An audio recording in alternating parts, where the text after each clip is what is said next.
We're visiting a place where important cropping decisions are influenced.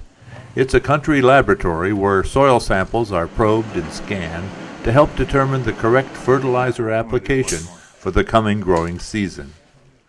This is the Fertilizer Institute's 4R Field Report, on-farm nutrient stewardship information about how the right source, right time, right rate, and right place interact with issues facing everyone. For Clint Wortman and A.J. Radford, both 2014 4R advocates, an early morning stroll through a freshly planted cornfield is far from the beginning of their season of working together as grower and retail fertilizer dealer. Well, this field is one that we will actually grow 3 crops on 2 years, and then the 3rd year we won't grow but 2 crops. We'll do peanut. We come in, and like right now we are taking the oats off, which are basically a cover crop, or just growing, utilizing the field for feed for those cows for those 3 months. They came in this morning as soon as we mowed the hay down, and they gridded it. The way the soil testing works, these guys behind me are doing soil tests using GPS in 2.5 acre grids. They take a soil sample. Each sample is individually processed, and a map is built to show what the needs are in this particular field. By doing it this way, the field can be variably rate fertilized. And as soon as they get the results back, hopefully in 2 to 3 days, we'll variable rate the lime, variable rate the potash, and variable rate the DAP. And then it's ready to plant. I mean, straight into this stubble.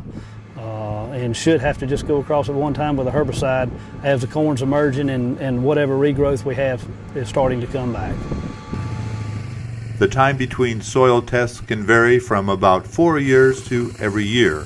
During a typical fall and spring season, more than 40,000 samples are tested in this one laboratory.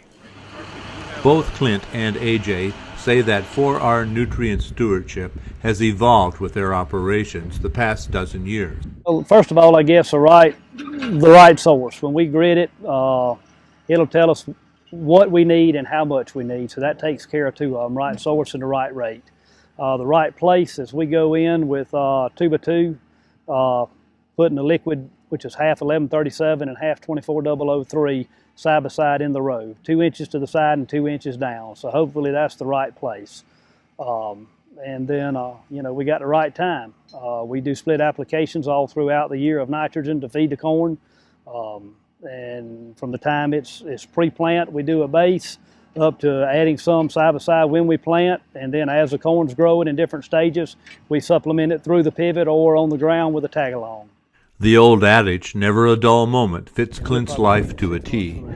When he's not minding corn, beans, cotton, peanuts, and silage, he can turn his attention to a sizable cattle herd and a pecan orchard.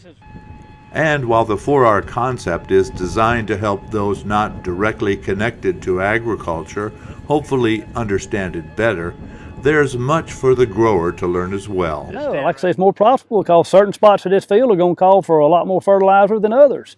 They may go over part of this field and not spread any.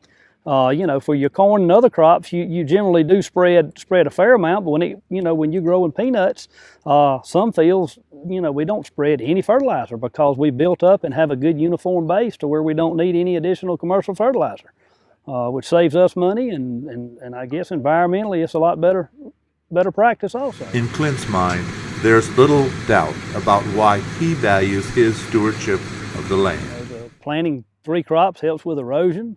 We're doing cover crops every year now, so we're trying to take care of the land, and by doing this, we're hopefully saving stuff and like I say, leaving it better than we found it.